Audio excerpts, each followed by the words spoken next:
Welcome to Burlap Teachers. Enjoy the video. In this video, I will explain how to update Tucson software. First, access your vehicle's infotainment system settings to verify the current software version. It's crucial to perform updates in a safe location. Make sure your vehicle is connected to a strong and reliable Wi-Fi network before proceeding. This ensures a smooth and successful download process.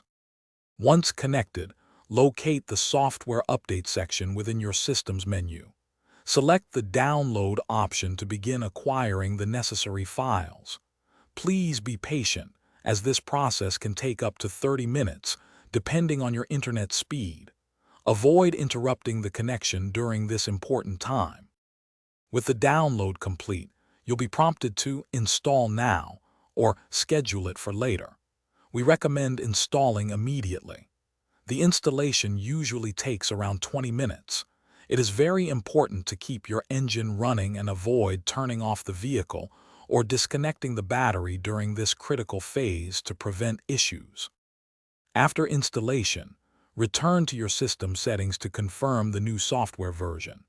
If you encounter any unexpected behavior, a simple restart of the infotainment system often resolves minor glitches.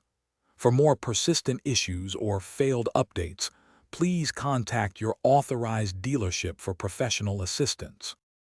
Thanks for watching. Consider subscribing if this video helped you.